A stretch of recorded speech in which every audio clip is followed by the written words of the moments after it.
como é que foi esse seu processo, né, que permitiu que você entregasse uma reviravolta fiscal no Espírito Santo? Que crise você herdou e como é que você começou a desmontar a bomba, né? Que áreas você priorizou?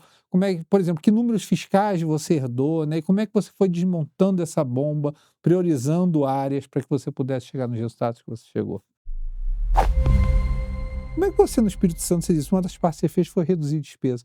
Como é que você conseguiu reduzir despesa num país em que a legislação é tão difícil para um governador?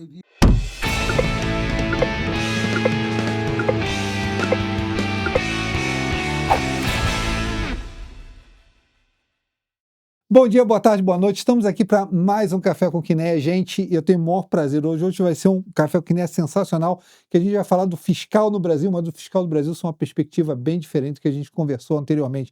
A gente vai trazer uma pessoa aqui que fez fiscal no Brasil, especificamente no Espírito Santo, 3 vezes governador do Espírito Santo, tá? Deputado estadual, deputado federal, senador, tá? Uma pessoa que contribuiu para o Brasil por décadas, tá? E lembra o que a gente gosta de fazer nesse programa aqui, trazer gente que mudou o Brasil no serviço público, tá? E se dedicou o tempo dele de vida a mudar o Brasil, que a gente quer ver como um país melhor, tá?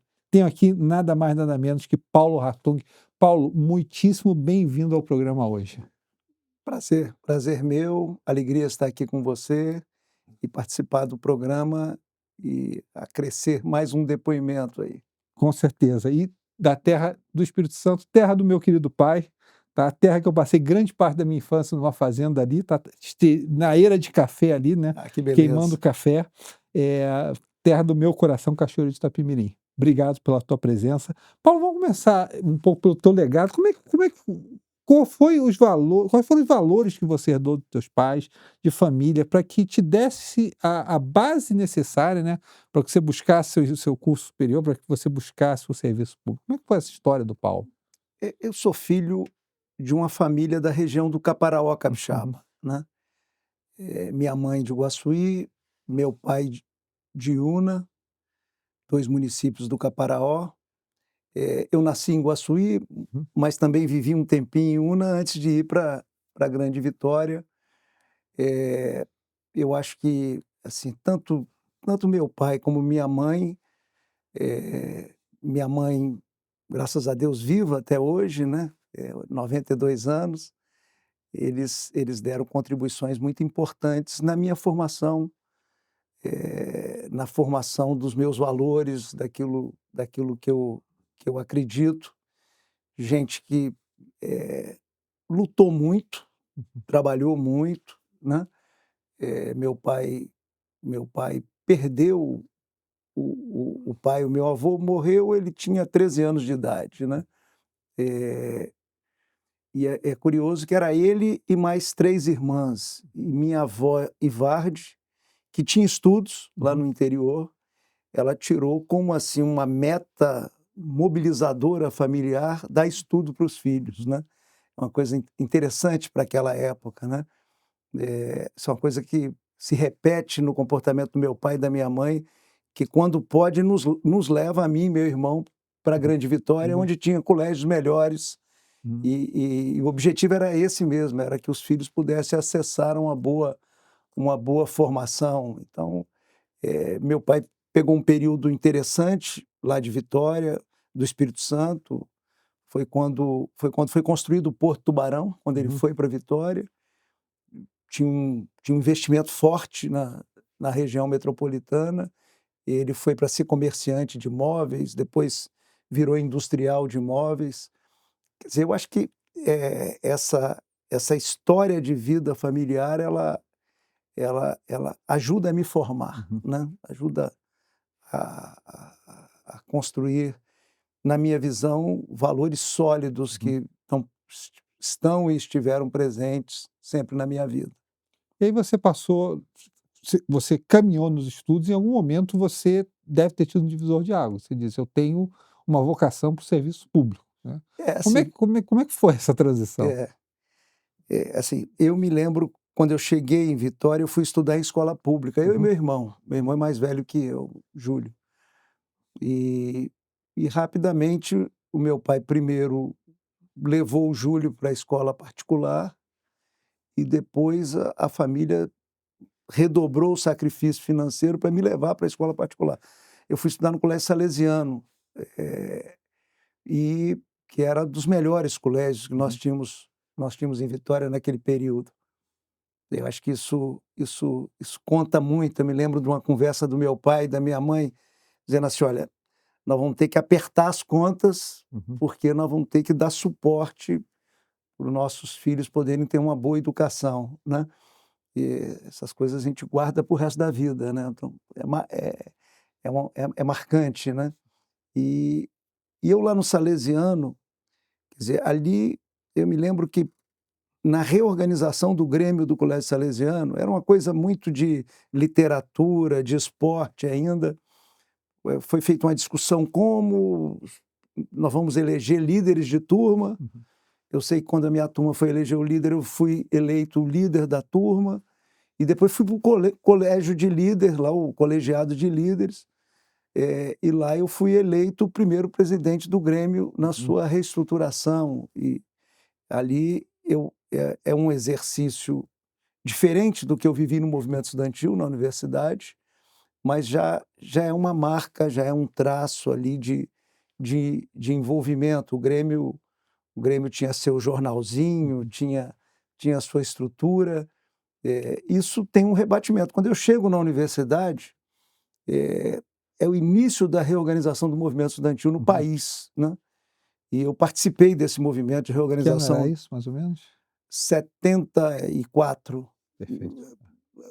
movimento de reorganização das entidades, e nesse momento, quer dizer, a gente reorganiza o Diretório Central dos Estudantes e tem a primeira eleição, assim, em todo o campus universitário, e eu fui eleito o primeiro presidente do Diretório Central dos Estudantes, depois da sua reabertura. Então, é um processo de envolvimento e quase de construção de um exercício de liderança, né? Nesse caminhar, né? E você foi para que cargo público inicialmente? Olha, tem uma coisa interessante, porque eu fui estudar economia, meu pai queria que eu estudasse direito, né? O pai falava: um país como o nosso, uma família, para ser bem-sucedida, precisa ter um bom advogado. Isso é um comentário, Um bom advogado e um bom contador sempre bom ajudam, né? comentário crítico, vindo de um contador, né? Ele contador. Então, assim, eu fui estudar economia, acabei podia naquela época fazer um pouquinho do curso de direito. Aliás, uma matéria que eu tive que me dedicar muito na minha vida profissional.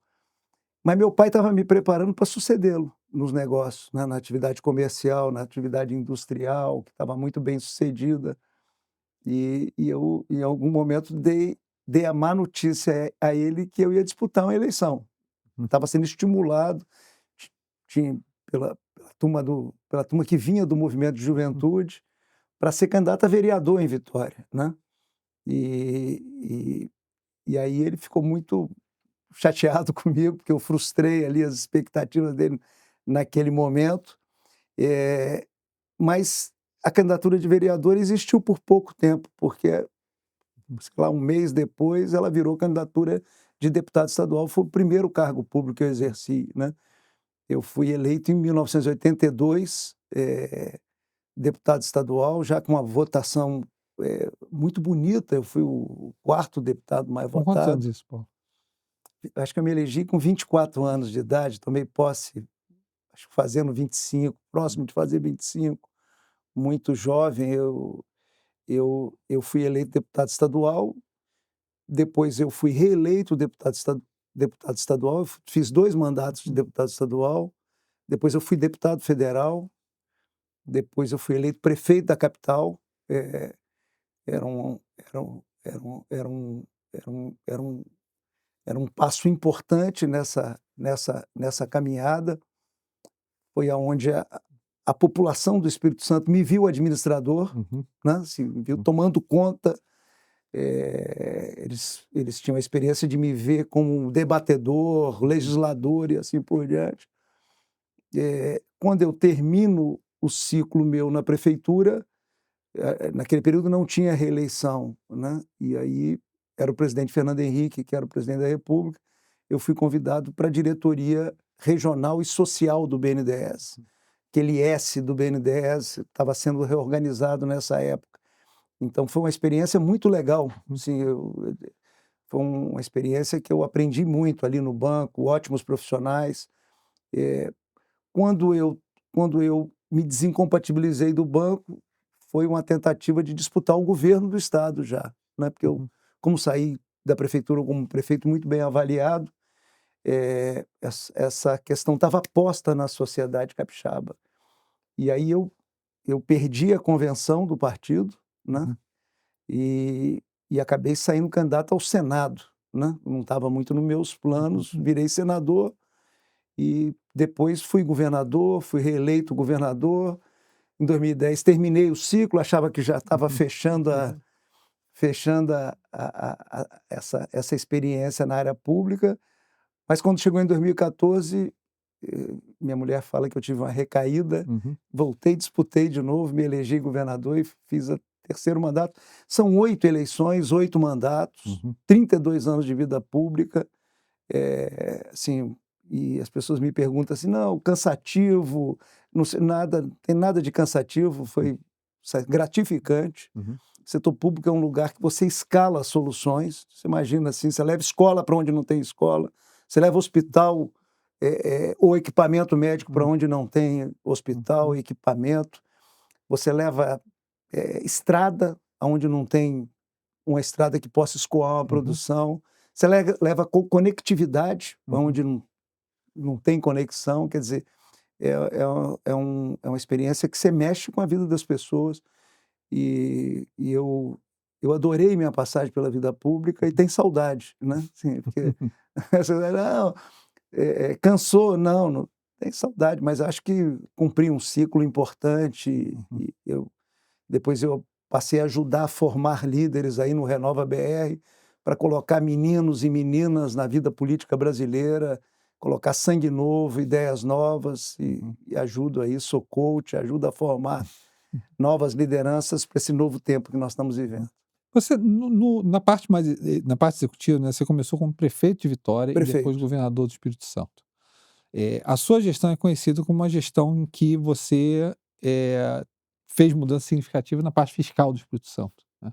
Você podia escrever um pouco para a gente esse processo, de você assumir o governo? Acredito que existe um tempo ali para você entender quais são os problemas, você saber quais são as perguntas certas, né, antes de conseguir as respostas, e ter a cabeça, né, de inicialmente 8 anos, depois mais 4 anos, para atacar os problemas que você identificou no primeiro momento. Como é que foi esse seu processo, né, que permitiu que você entregasse uma reviravolta fiscal no Espírito Santo? Eu acho que tem uma marca muito importante na minha trajetória, que foi ter vivido a experiência dos esportes coletivos, né? Futebol de salão, handebol, voleibol, mas aí o cara fala assim, pô, esse baixinho era o levantador do time, óbvio, né? Então, assim, eu acho que nessa trajetória de juventude, a minha participação esportiva me ajudou muito na hora de tomar conta de coisas concretas, assim. Então, para todas essas tarefas que eu fui, tanto legislativa como executiva, mas principalmente executiva, eu sempre consegui montar bons times, né? Assim, eu acho que isso é uma receitinha de bolo que é boa, né? As pessoas no Brasil, muitas vezes, na área pública, elas gostam muito de elogios, né? Isso atrapalha muito, né? Assim, você não tem que ter do seu lado quem vai te elogiar, né? Então, assim, se uma coisa ruim na área pública é você trazer o bajulador para o seu lado, né? O cara que fala que está chovendo no dia que está fazendo sol, né? é bom você trazer a pessoa crítica, com outras ideias, com outra visão, que, que traz muitas vezes uma boa polêmica, né, sobre determinados caminhos. Não é fácil você decidir se vai por aqui ou vai por ali. Você tem que ter números, você tem que ter dados, você tem que ter informações, e esse debate sempre ajuda muito. Então, assim, eu acho que o esporte coletivo, acho que o esporte ajuda sempre, inclusive o Eu individual, pela concordo questão perfeitamente. da disciplina, da saúde, dessa coisa toda. Mas o esporte coletivo te ensina que o time que ganha não é o time que tem o melhor jogador, é o time que tem o melhor conjunto, né? Sim, não adianta só fazer gol, tem que ter capacidade de defender, né? Se você faz 2 gols e toma 4, né? Uhum. Então, assim, eu acho que isso é uma coisa importante. A outra coisa vem lá da minha formação com meus pais, né? Assim, meu pai sempre falava para mim e para o meu irmão, assim: "Olha, não acredite no improviso, acredite na coisa organizada". Ou seja, ele estava nos dizendo que planejamento é uma ferramenta importante, né? Uhum. Você precisa você precisa saber onde é que você está, as condições, o que você quer, onde é que você quer chegar, Uhum. né? Qual é o mapa de navegação que você tem que fazer, né? Essa é outra coisa que eu acho que foi importante na minha vida. Eu sempre trabalhei muito organizado, sempre trabalhei com a ferramenta do planejamento de Uhum. curto, de médio e de longo prazo, né? Eh, Tem uma frase do Sêneca que vale muito para isso, que é o seguinte, assim, eu estou adaptando a frase do Sêneca aqui, quer dizer, não tem bom vento, né, para aquele navegador que mesmo tendo um bom barco e uma boa vela, não Uhum. sabe onde está e muito menos aonde quer chegar, né. Uhum. Então planejamento é isso. Essa é outra ferramenta importante, né. Gente qualificada do seu lado, de preferência gente que sabe mais do que você nas Uhum. matérias específicas, né, e não menos, não igual a você, e rumo. Você precisa saber o que você você quer fazer, né. Então, eu acho que isso aí me ajudou muito, inclusive para poder, construir quando eu estou dando aula lá no Renova, eu falo assim: "Olha, governo não é largada, é chegada". Isso eu aprendi nesse processo. Uhum. Governo não é corrida de 100 metros, é maratona. Não é quem sai na frente que chega na frente, Uhum. né, é uma cadência que você adota. Eu estou falando de gasto público aqui, Uhum. né.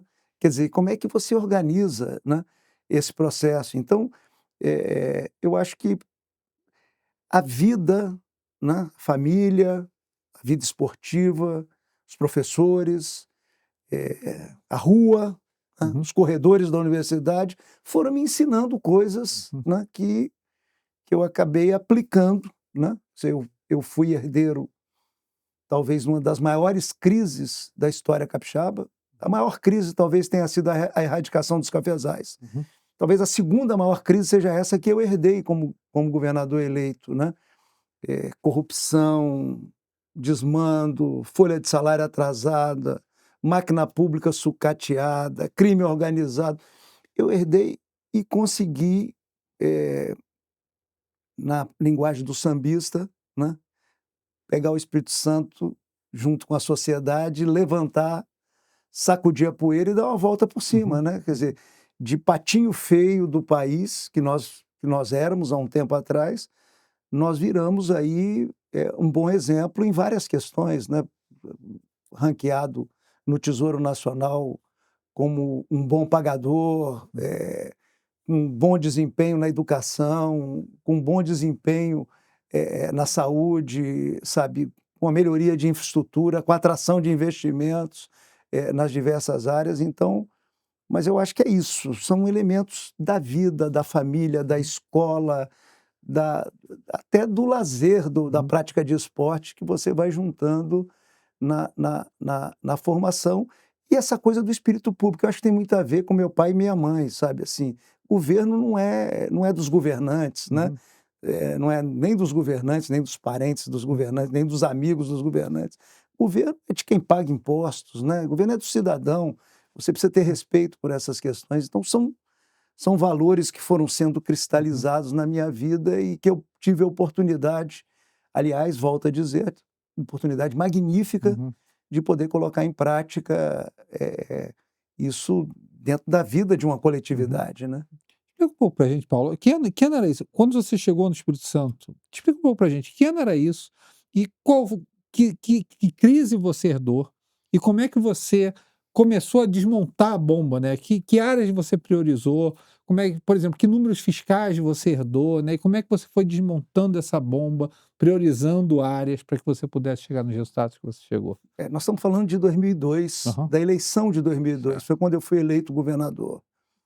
Eh, você já tinha uma movimentação da sociedade civil Uhum. capixaba, assim, muito incomodada com o que vinha acontecendo com o nosso estado. O nosso estado era manchete permanente. Se você procurar na mídia tradicional, nós éramos manchete negativa permanente no Uhum. país, né? Então, assim, com a situação herdada, você tinha folha de pagamento atrasada, eram 3 folhas de pagamento atrasadas, os servidores não recebiam os seus direitos e vantagens há muitos anos, o Estado se financiava nos fornecedores, ou Uhum. seja, ao invés de pagar os fornecedores, usava esse dinheiro para cobrir Uhum. rombos nas contas públicas, uma situação de violência grave no Estado, uma situação de corrupção grave no Estado. Assim, os entendidos caracterizam esses arranjos, né, onde envolve gente de poderes e assim por diante, como um ato de ação de crime organizado no Uhum. Estado, né? Então, é isso que nós herdamos, né? Aí você pergunta, como é que desarmou a bomba, né?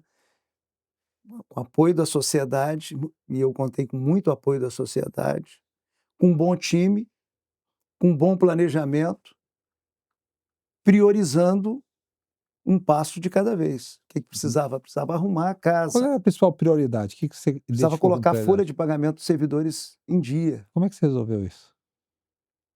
de 2 maneiras, né? Assim, esse ajuste, nós fizemos pelo campo da despesa, Uhum. então nós controlamos despesa pública,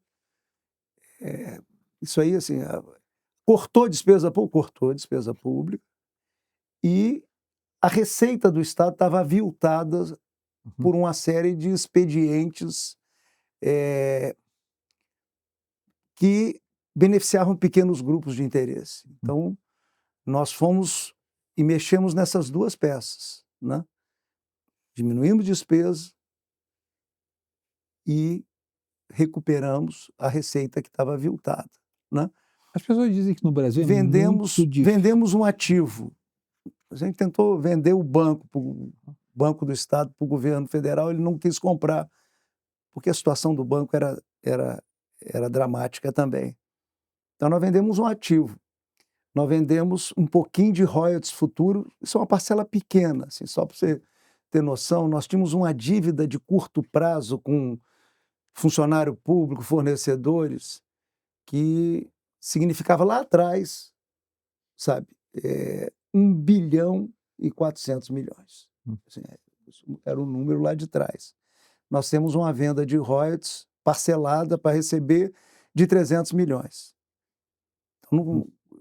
não foi a venda do ativo que pagou essa conta, Uhum. foi diminuição de despesa com a mão, recuperação da receita com a outra, com legitimidade na sociedade, porque você não faz isso da tua cabeça. Uhum. Você precisa, mais importante do que saber o que tem que fazer, é ter capacidade de comunicar com a sociedade, né?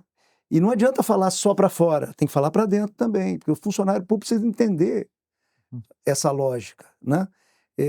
Então nós fomos conversando para dentro, para fora, convencendo a sociedade, usando bem o tempo, os recursos existentes, e fomos lentamente reorganizando. O que que a gente queria como passo seguinte a estabilizar a relação com os servidores lá? Era regularizar a contraprestação de serviço. O Estado vinha de um grevismo doentio na área de educação, na área de saúde, até na área de segurança, enfim. Nós conseguimos lentamente regularizar o fluxo de contraprestação de serviço, ou seja, as escolas começaram a funcionar, os hospitais começaram a funcionar, a polícia foi cumprir a sua missão e assim por diante. Então, assim, é uma construção, passo a passo, né? Pagando dívidas, toda hora aparecia uma dívida nova, essas coisas desorganizadas. De vez em quando cai um passivo na sua cabeça, só, tem essa dívida aqui também com o banco não sei o quê, com a instituição não sei o quê. Então você vai lá, senta com o banco, parcela aquilo, ganha tempo, né? Mas tem uma ação judicial lá no STJ que se a gente não tomar conta, nós vamos ter que pagar daqui a 2 meses. Então tem que ir lá conversar com os ministros, né? Mostrar o que o Estado está fazendo para a sua recuperação, ganhar confiança, né? Uhum. É uma administração que, se brincar em termos de uma representação, parece aqueles pratinhos que você está movendo todos simultaneamente. Mas, evidentemente, com planejamento, com gente, né?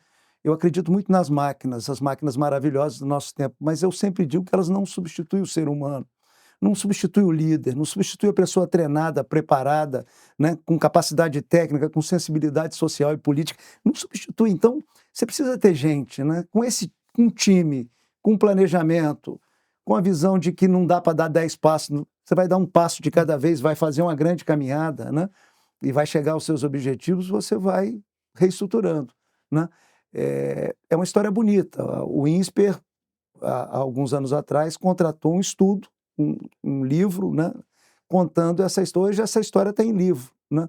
Assim, para poder também servir aí de inspiração para outros As desafios. pessoas podem adquirir esse livro?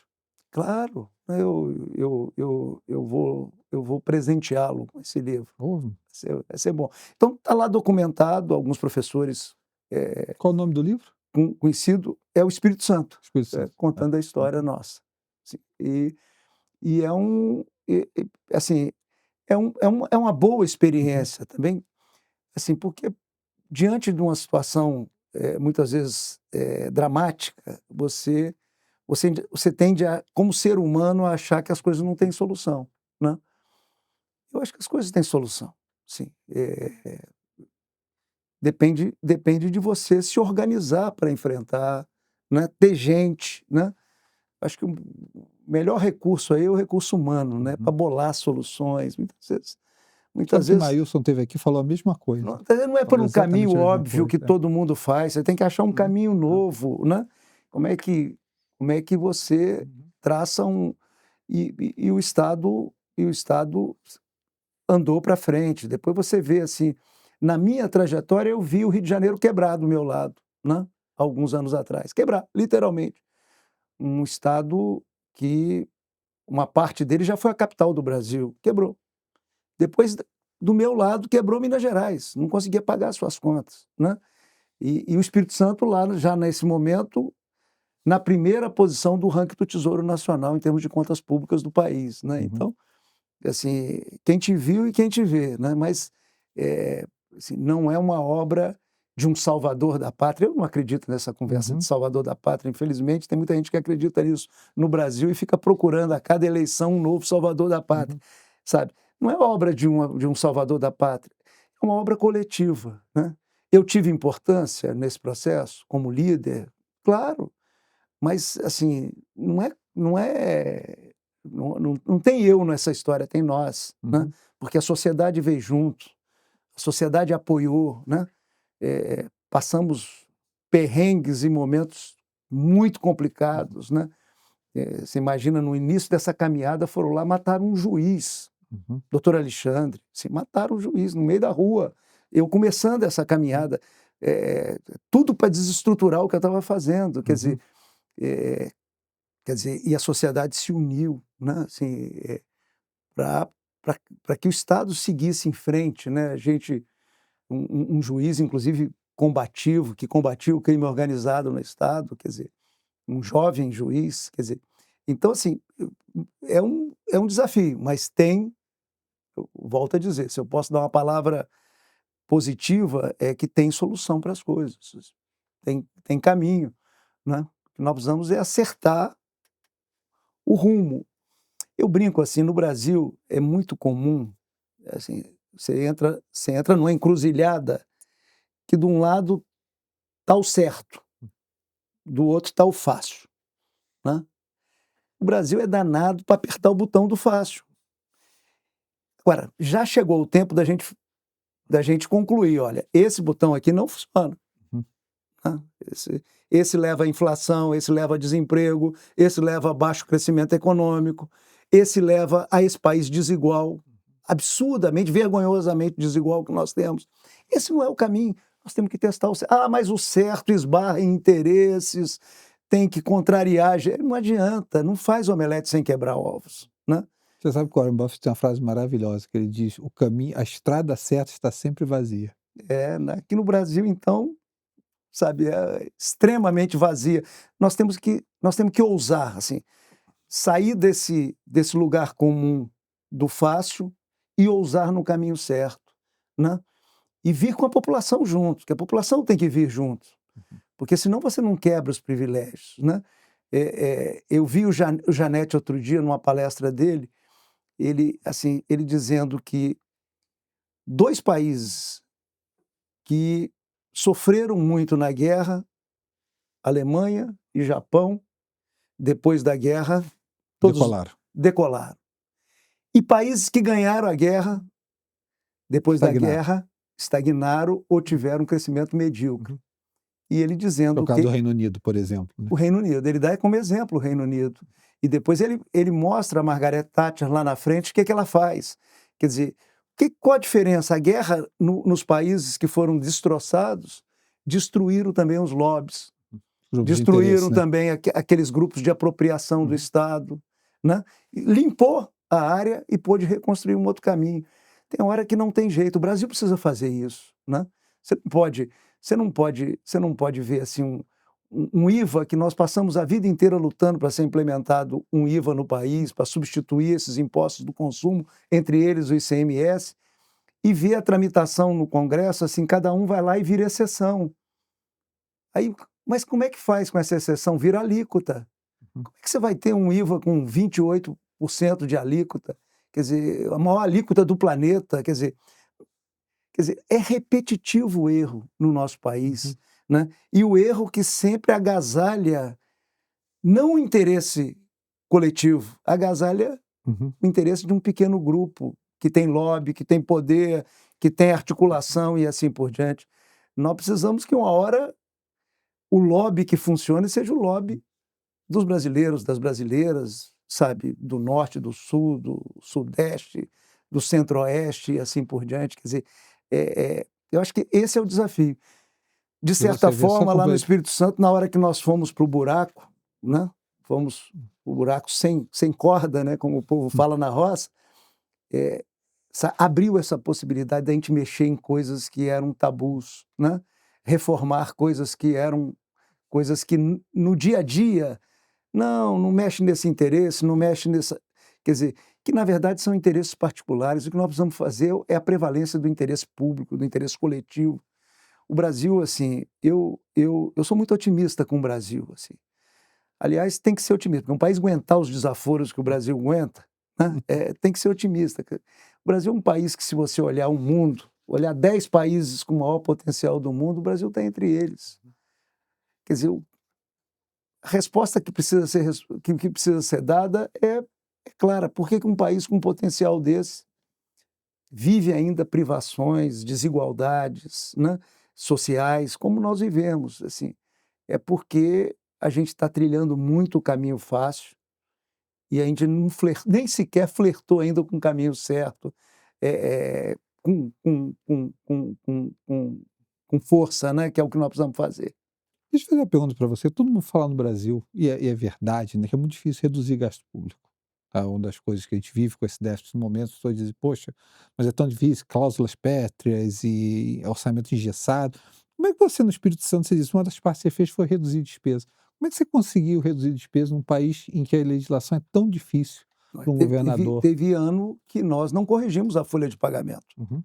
Se você não corrigir a folha de pagamento, a inflação evolui e você ajusta as contas. Ah, mas é fácil não corrigir a folha de pagamento? Não, é duríssimo. Cada, cada lugar que você vai como governador, você recebe uma reclamação pessoal, escrita, muitas vezes põe no bolso do paletó do governador a reclamação e assim por diante. Assim, mas assim, como é que você vai diminuir despesas se você, sabe, é um ente subnacional no Brasil,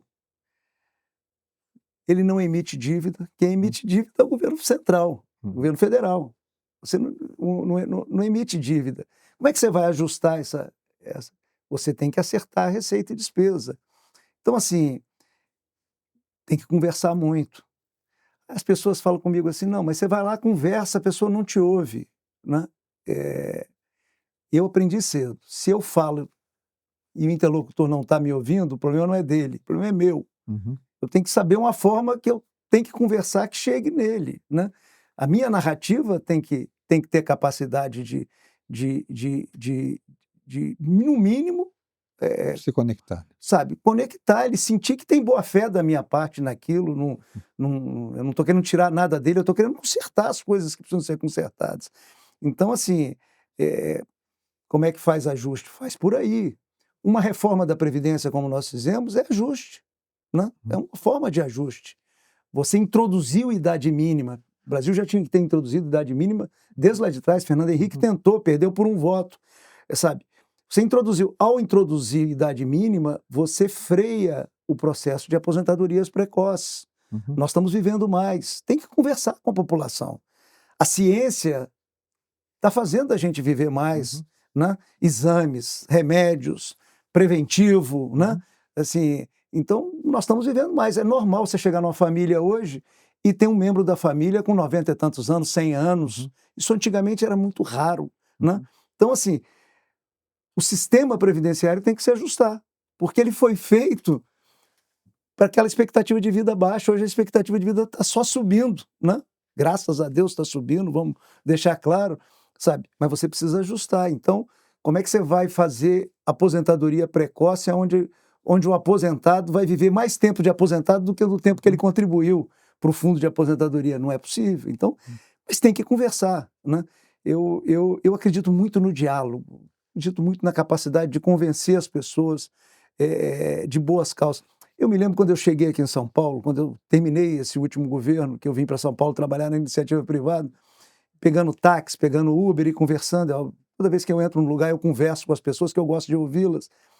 Eu vi que as pessoas estavam começando a ser a favor da reforma da Previdência. Depois eu vi no Datafolha, né, que a maioria da população já era a favor da reforma da Previdência, né? Muito diálogo, achou a narrativa certa, mostrou que tinha privilégios no sistema previdenciário. Isso aí tocou a alma das pessoas e as pessoas entenderam. Eu acho que nós precisamos ter essa capacidade. Assim, tem um negócio que precisa ser feito, modernizar o setor público, chamada reforma do RH do setor público. Precisa ser feito. Os políticos não querem fazer porque acham que vão brigar com os funcionários públicos. Eu acho que nós temos que conversar com os funcionários, né? Sabe? A minha experiência com funcionário público é extraordinária. Por onde eu passei nesses cargos todos, trabalhei com gente qualificada, dedicada, gente que trabalhava em final de semana, sabe? Pela causa, pela busca de solução. Tem que conversar, nós temos excelentes funcionários. Uma reforma que, por exemplo, valorize mais o mérito do que o tempo de serviço, bem conversada, vai ser entendida pela maioria dos funcionários públicos brasileiros. Então, e hoje nós estamos premiando o tempo de serviço. Ou seja, se você entra no serviço público e rala o tempo inteiro, e se eu entro no serviço público e me acomodo depois do estágio probatório, nós dois temos o mesmo salário. Não é justo. Você rala, você tem que ter uma remuneração por esse desempenho seu. Eu me acomodo, eu não posso ter a remuneração que você vai ter. Eu acho que uma conversa boa, direta, olho no branco do olho, eu acho que a gente devagarzinho vai mexendo e modernizando o país. O país precisa modernizar suas instituições, muitas delas legais, foram feitas para algum tempo que já não existe mais. O mundo mudou, o mundo é digital, né? Não adianta ficar agarrado no mundo analógico aí, achando que nós vamos produzir o resultado. Vamos produzir sempre um resultado muito aquém do que a gente poderia produzir, né? Quer dizer, onde a gente fez certo está dando resultado. Nós mexemos no agro brasileiro há 50 anos atrás, nós éramos importadores de alimentos. Hoje nós ajudamos a alimentar o mundo. Fizemos certo, né? Investimos em pesquisa, formamos gente, desenvolvemos tecnologia de uma agricultura tropical e assim por diante. Deu certo, né? Você vê... Tropicalizou sementes, né? É isso, mas assim, acertamos na veia, né? E ganhamos produtividade. Hoje você vê o Brasil é um dos fornecedores de grãos do mundo, né? Nós acertamos no setor de mineração em vários aspectos. Somos provedor do mundo. Nós acertamos com a WEG Motores. Olha a WEG, uma empresa internacionalizada, né? A Embraer, uma empresa internacionalizada. Quer dizer, o que eu acho que seria bom para o Brasil? Pegar os bons exemplos, colocar na prateleira e falar assim, o que de comum tem nesses bons exemplos? Copiar isso aí, replicar para outras áreas, né? O que nós fizemos certo, né? Muitas vezes o cara pegou avião para ir a Brasília pedir subsídio, proteção. O outro pegou avião e foi para o mundo abrir mercado. O que foi abrir mercado está bombando. O que foi pedir subsídio e proteção está lá de novo em Brasília pedindo uma nova rodada de subsídio e proteção. O que deu certo, o que deu errado? Para onde nós devemos ir com o nosso país, com as diversas atividades econômicas, assim? Eu acho que tem coisas concretas, experiências vividas pelo país que podem ser, assim, verdadeiros holofotes a iluminar bons caminhos, né? E não caminhos fáceis, né? Que não nos levam a um desenvolvimento pleno do nosso potencial. Posso tocar dois assuntos muito importantes com Claro. você, porque eu acho que a tua experiência do Espírito Santo é interessante, mas você já tocou neles em alguma extensão, tá? Educação e segurança. Porque grande parte da nossa disparidade, né, distribuição de renda é educação, baixa produtividade é educação, e grande parte do problema também de desenvolvimento é falta de segurança no país. E você viveu esses dois problemas no Espírito Santo, você falou no começo, tanto educação quanto segurança. E educação tem muito a ver, os dois têm muito a ver também com esse aspecto que você falou de meritocracia, do professor, né, ter o aspecto meritocrático, de tamanhos de instituição, de organização do RH. Como é que você encarou isso no Espírito Santo? Como é que você acha que o Brasil deveria encarar isso? Porque são os dois assuntos. Acho que esse por exemplo, vou começar com a educação, que é um belíssimo exemplo do Estado. Quer dizer, quando eu cheguei no governo, o que eu falei com o meu secretário, né? Falei, olha, nós precisamos olhar as coisas que estão dando certo. Vamos pesquisar as coisas que estão dando certo. Foi assim que a gente chegou em Sobral, lá no interior do Ceará. E eu sempre tive muito orgulho de dizer que a gente foi a Sobral aprender com Sobral. Uma renda per capita menor do que a nossa. Um resultado educacional melhor do que o nosso. Então tem que aprender com eles. Quer dizer, eu acho que aí nós estamos colocando o ovo em pé aqui nessa conversa. Assim. Tem um mapinha, né? A receita de bolo para gente executar, né? Ou um mapinha para a gente caminhar nele. Eu fui a Pernambuco, nossa equipe foi a Pernambuco. Pernambuco estava desenvolvendo uma experiência no ensino médio. Sobral nós fomos olhar ensino fundamental. Pernambuco nós fomos olhar ensino médio. Lá no Pernambuco chamava ginásio pernambucano. Educação integral em tempo integral, né? Nós trouxemos a tecnologia deles. Montamos uma coisa chamada Escola Viva no Espírito Santo. Então, assim, eu acho que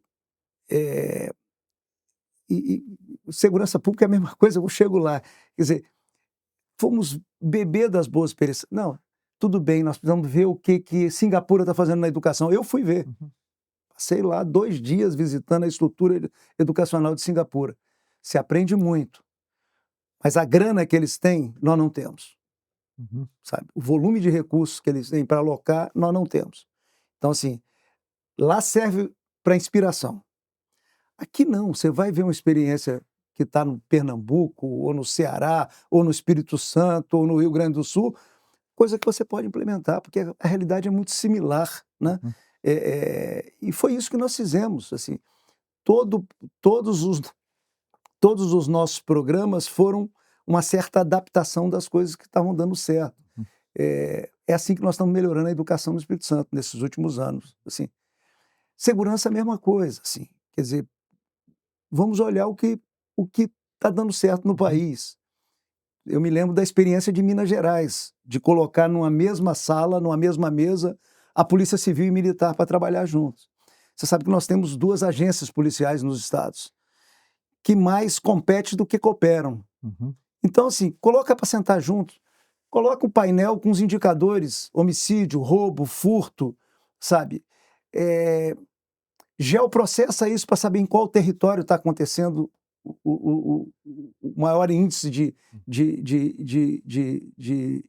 homicídio, Uhum. de roubo, de furto, e planeja a ação. Quer dizer, fomos aprender isso com os outros, fomos praticar no Espírito Santo, precisamos de dados, precisamos de uma central que concentre todas as informações da área de segurança. Criamos uma coisa lá que lá chama CIODES, né? Um centro. Então, mas fomos aprendendo, né? Com experiências concretas que você tem. O que falta no Brasil? Assim, primeiro, uma maior divulgação das coisas que deram certo. Segundo, no caso da segurança, falta uma política nacional de segurança pública. Depois da democratização, nós fizemos o SUS, com erros e defeitos, é uma ferramenta importantíssima que nós temos no Brasil, o Sistema Único de Saúde. Nós fizemos o Fundef, que depois virou Fundeb, que é um instrumento importante para a educação. Foi isso que trouxe a meninada na idade escolar para dentro da escola. Nós criamos o SUAS, Sistema Único da Assistência Social. Estou colocando 3 programas que da democratização para cá nós criamos, que fez aí programas de transferência de renda, como Bolsa Família, outros programas de assistência a diversos grupos sociais. Quer dizer, falta uma política nacional de segurança pública. Sim. Os governos centrais sempre empurraram esse desafio para os estados e assim por diante. Mas o que nós precisamos não é nada disso. Não é jogo de empurra. É a União ver o que ela faz, os estados qual o papel que tem, os municípios qual o papel que tem, o legislativo, o judiciário, o Ministério Público, a Defensoria Pública, colocar todo mundo para dar uma contribuição. E eu tenho certeza que nós vamos melhorar esses indicadores horrorosos que, às vezes, flerta com guerra civil no nosso país. No caso de homicídio, isso é claro. E tem uma coisa que ninguém quer mexer, mas que eu prescrevo pela minha experiência no Espírito Santo, que eu fiz lá no Espírito Santo, que precisa mexer, precisa reorganizar o sistema prisional, né? Você buscou experiência onde? Busquei em São Paulo, depois do Carandiru, quando regionalizou o sistema prisional de São Paulo, levou inclusive para o interior do estado.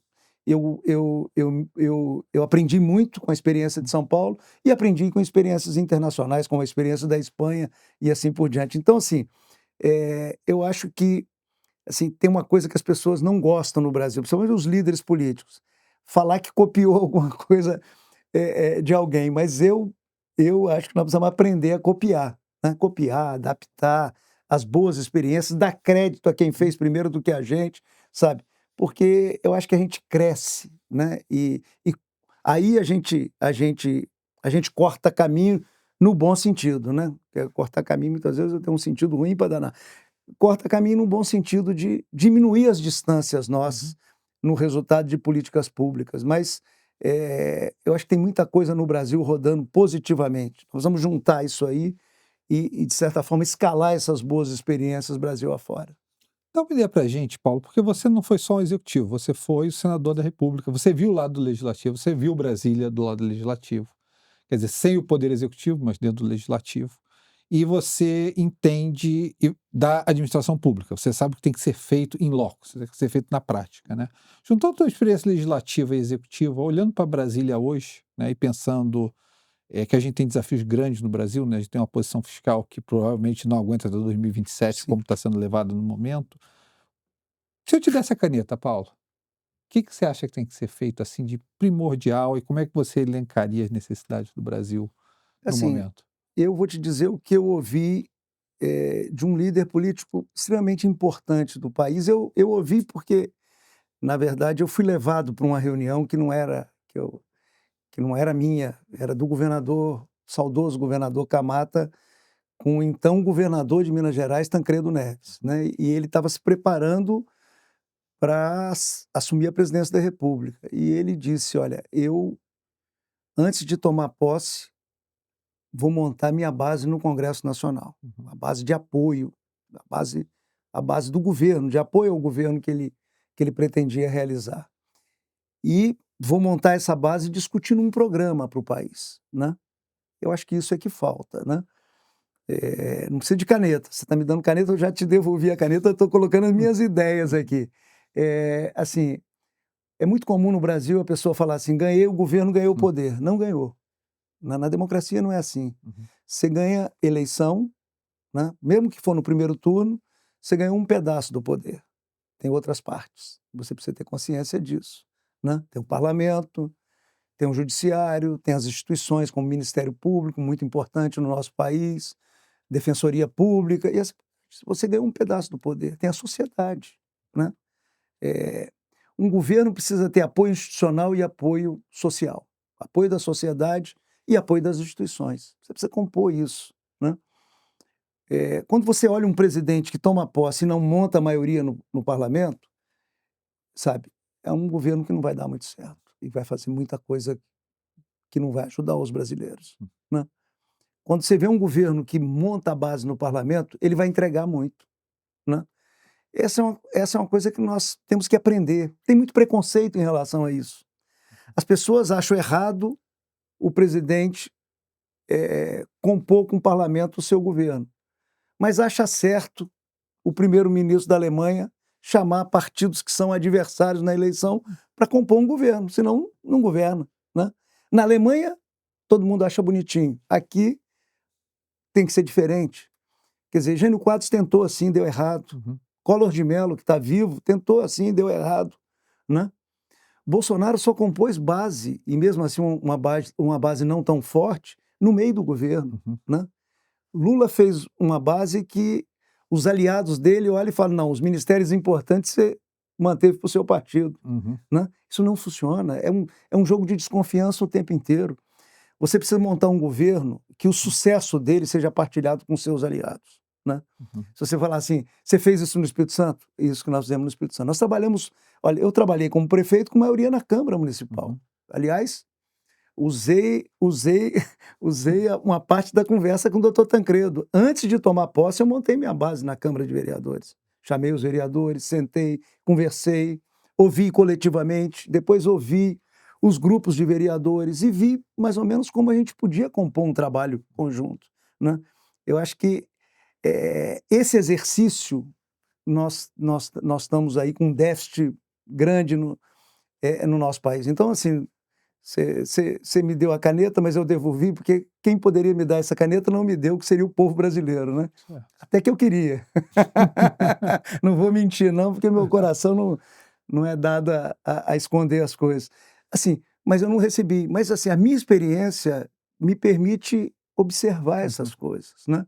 O que eu torço? Com o futuro presidente da República, antes de tomar posse, antes de assinar o ato da posse, monte uma base sólida. Eu acho que isso vai facilitar, sabe, não só a tramitação de um programa de governo no Congresso Nacional, mas vai facilitar a própria relação com o Judiciário, reequilibrar esse jogo com as outras instituições públicas e assim por diante.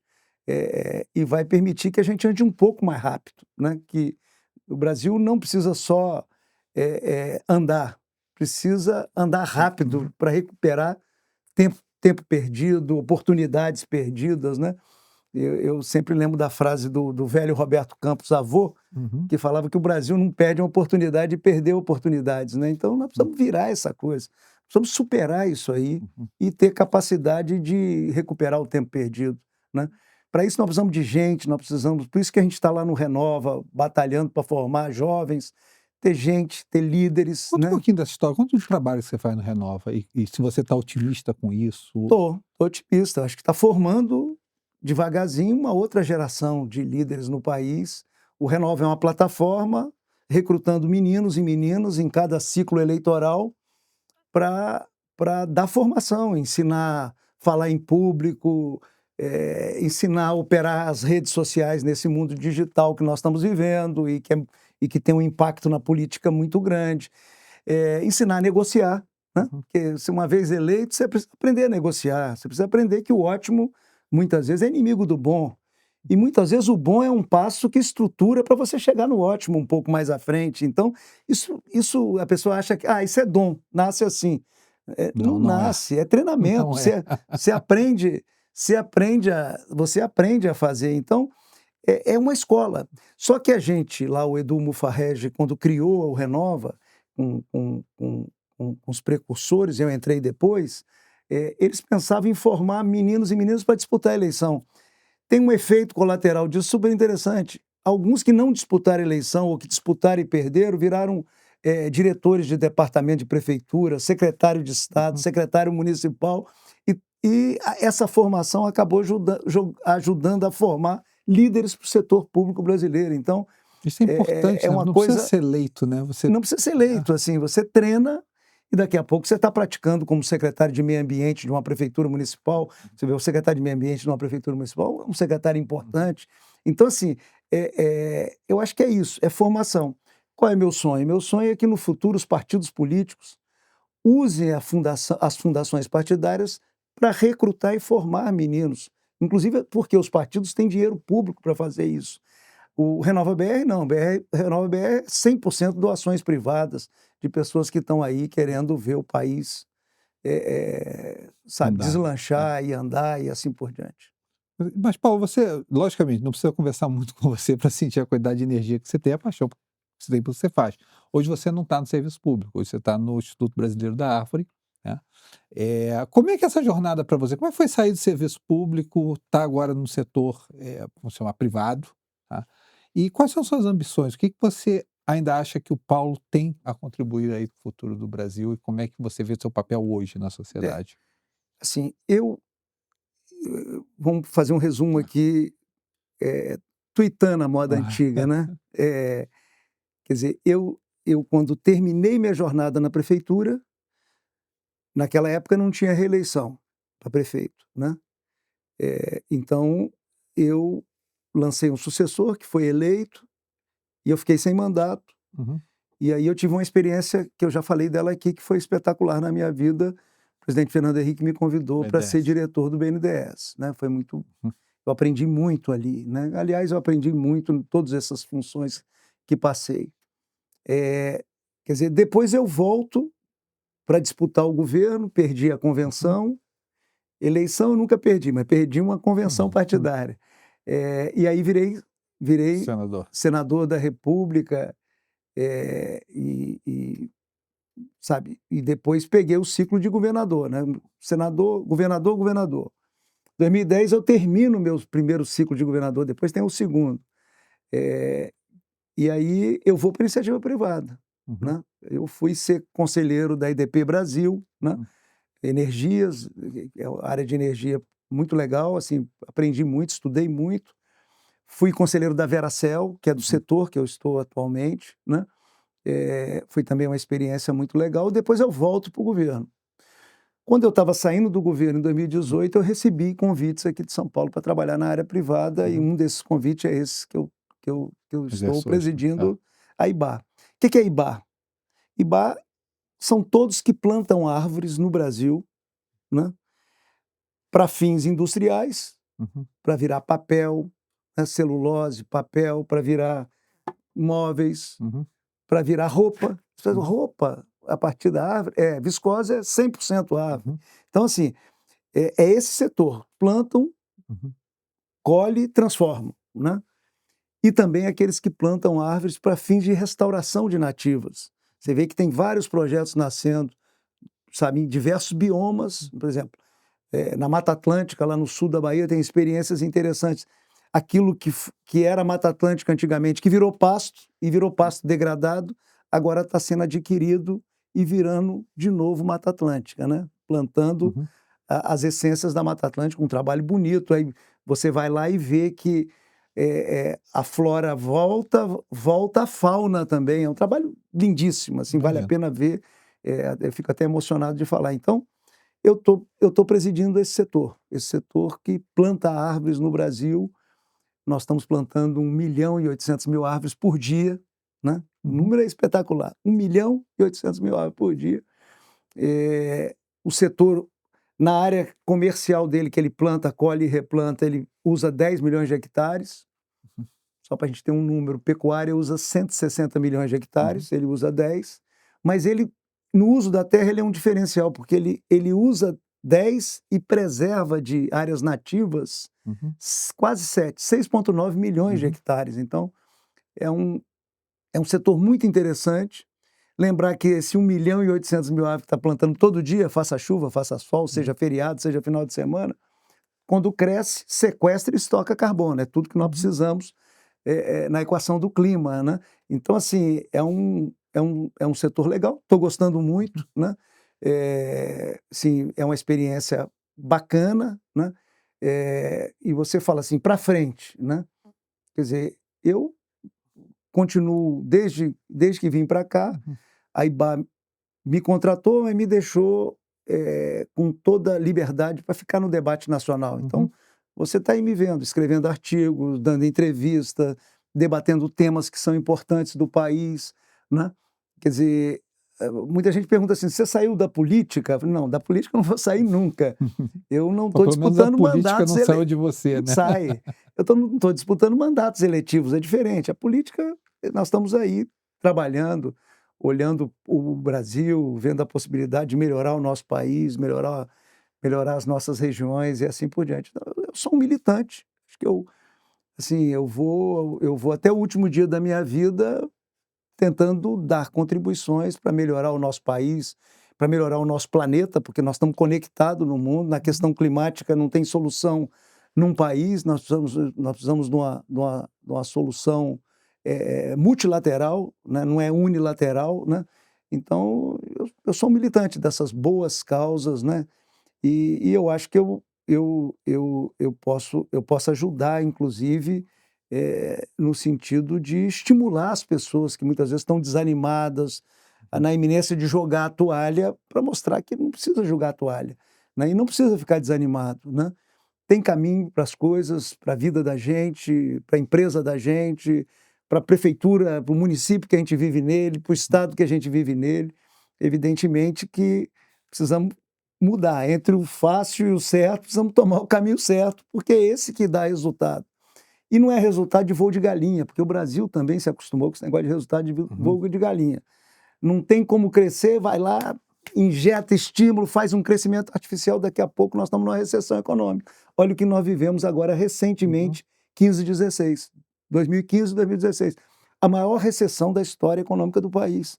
Veio de quê? De estímulos absurdos que foram injetados na economia brasileira. Depois cobra o preço, né? E pior que muitas vezes o que faz o erro já está fora do poder e o outro que não praticou o erro é que tem que consertar as coisas, muitas vezes com desgaste, com impopularidade e assim por diante. Então, mas volto a dizer, tem caminhos e o que a gente precisa é continuar, sabe, perseverando. Eu falo com CEOs de empresa, quando eu converso com eles, olha, o CEO de empresa moderna é um CEO que cuida para dentro e cuida para fora, né? Sabe, que ajuda a localidade que ele está a progredir, ajuda o país a progredir, a encontrar o seu caminho, né? Sabe, mas isso aí vai esbarrar em governo. Não precisa esbarrar em governo. Eu não esbarro em governo, sabe? O governo é o governo que está aí, que foi eleito pela população, mas eu trabalho com as ideias, né? As ideias não esbarram. Você vai trabalhar com as ideias, mostrar que tem ideias boas e consistentes para a gente endereçar os maiores problemas que esse país tem. Poxa, muito legal. Eu também falo isso, eu nunca desanimo, eu sou das pessoas mais otimistas que eu conheço. Até porque eu nunca participei do setor público, mas participo do privado. E eu sempre digo para todo mundo que trabalha comigo, diz assim, nunca deseje que os problemas acabem, os problemas nunca vão acabar. Tá? Então é melhor você se acostumar com eles e seguir em frente e jogar, como você falou, no campo das ideias.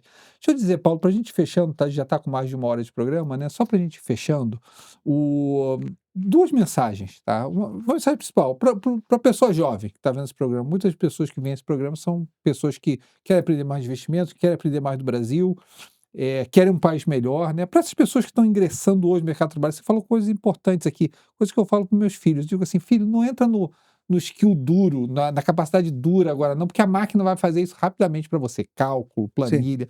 Entra no skill que você falou, negociação, liderança, saber levar pessoas para o caminho correto, né? Que conselho você dá para o jovem entrando hoje, seja na política ou no mercado de trabalho?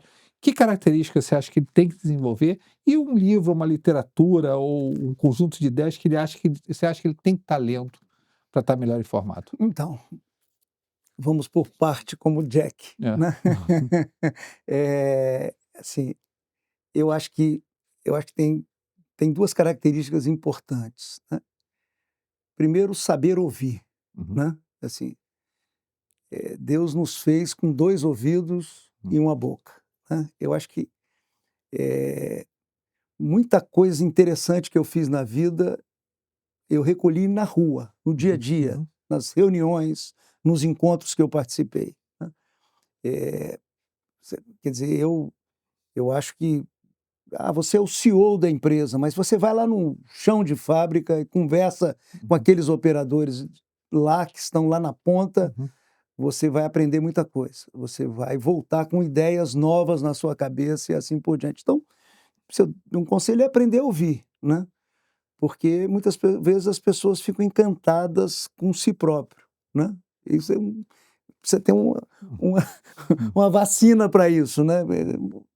Não pode, tem que ter capacidade de ouvir e recolher boas reflexões. Às vezes, você vai você vai esbarrar em coisas chatas, repetitivas e assim por diante, mas às vezes você vai encontrar um tesouro no meio dessas conversas, né. uhum, Então, se eu tiver se eu tiver que pensar o que que é o líder moderno, seja empresarial, seja social, seja político e assim por diante, é alguém que sabe ouvir. Precisa saber falar, né. Sim, e aí eu vou repetir uma coisa que eu já falei aqui, falar e ser ouvido, uhum, né, porque se eu não estou tocando a sua sensibilidade, sou eu que estou errado, uhum. não é quem não está se sensibilizando pelo que eu estou falando, né. Então, quer dizer, comunicação é treino, não é dom, né. Outro dia eu li isso numa publicação no Brasil, e é verdadeiro. Sabe. Eu me lembro a primeira vez que eu fui num ginásio de esporte falar, ch lotado de estudantes, parou um show, né, do Fagner na época, que fazia um sucesso danado com o jovem, para me falar. Eu sei como eu tremi, né, Uhum. eu sei como é que eu fiquei nervoso, e eu vi como o treinamento normal foi me levando a ter tranquilidade com qualquer público, qualquer espaço, e assim por diante. Eu acho que a gente precisa ter a capacidade de chegar nas pessoas. Um bom líder, ele conecta, ele motiva, ele mobiliza, né. Eh, Quer dizer, de qualquer área, eu estou me referindo a todas as áreas, né. Então, assim, eu acho que são atributos que precisam ser desenvolvidos na gente, né. Eu nasci com isso, fulano nasceu assim", não é verdade, assim, isso é a vida é treinamento. E a gente pode crescer, até nas coisas que a gente tem mais dificuldade, a gente pode crescer e assim por diante. Você me pede uma leitura, eu acho assim, se for sobre líder, tem muita coisa boa para ler. Eu vou dar uma porque eu acho que eu escrevi sobre ele, inclusive escrevi um artigo sobre esse livro, que é o livro do Kissinger sobre liderança. Assim, eu acho que ali ele apanha, trabalha alguns casos, É aquele que tem alguns os casos, né, dos é, 5, eu 6 casos. Esse livro é maravilhoso, esse livro né. é maravilhoso, né. "Ah, mas é muito grosso", né. Hum. Quem tiver dificuldade de ler o livro, lê o meu artigo, que foi Eu digo, publicado aí quando você na acha que minha o livro é coluna. grosso, faz no Kindle, que o Kindle não É. te mostra alguma coisa e você vai lendo. Não, mas é uma delícia, é uma escrita muito interessante. Aliás, tudo que eu li do Kissinger, eu li um outro livro interessantíssimo sobre a China, né, o On nome China, esse livro é maravilhoso. é maravilhoso e tudo. O Eu Kissinger era acho que maravilhoso, eu né, acho que é cara. um que é um é um é um é um texto muito bem É. trabalhado, né, os textos que ele trabalhou. Eu li um pedacinho do livro Diplomacia dele também, né, muito por curiosidade, não é minha praia muito, mas são textos bons. Mas esse sobre liderança, Eu acho que para jovens, nós estamos falando A com história que ele jovens, conta da Alemanha sabe? pós-guerra É é muito maravilhosa, cara. interessante. Eu acho que ajuda a esse processo de formação. Paulo, sem palavras, tá? Tipo assim, eu tenho que terminar o programa, porque senão o pessoal do marketing aqui me bate. A gente tem um compromisso de não passar muito de 1 hora, mas eu ficaria horas aqui com você, certamente, tá? Eu acho que você cumpriu o seu objetivo de ser ouvido, né? Eu gostaria de ouvir você mais tempo. Foi uma excelente e agradabilíssima surpresa ter você aqui, tá? Eu espero que todo mundo possa pegar essa mensagem. Grande parte das coisas que você falou aqui, eu falo para meus filhos. Eu acho que são mensagens Legal. importantes para o Brasil de hoje, né? Para a gente treinar a próxima geração. Tá? Pessoa fantástica esse Paulo Hartung, né, pessoal? Olha, a gente vai ter que terminar por aqui, tá? Acabou o programa, mas a gente vai voltar com vocês, tá? Mês que vem a gente tem outra liderança do Brasil sensacional para você também, para a gente continuar esse processo, tá? De conhecer pessoas que contribuíram no seu histórico para o Brasil. Então fiquem com a gente. Gostaram? Dá o like no vídeo, assina o nosso canal, recomenda o nosso canal para outras pessoas, que nem investimento. Quanto mais pessoas tiverem no nosso canal, mais material de qualidade certamente a gente vai ser capaz de trazer para vocês, tá bom, gente? Um grande abraço e não deixe de seguir a gente na rede social, tá? Instagram, tudo que não é investimento. Instagram, LinkedIn, WhatsApp, todas as redes sociais, a gente vai estar ali. Segue a gente e até a próxima, gente. Muitíssimo obrigado.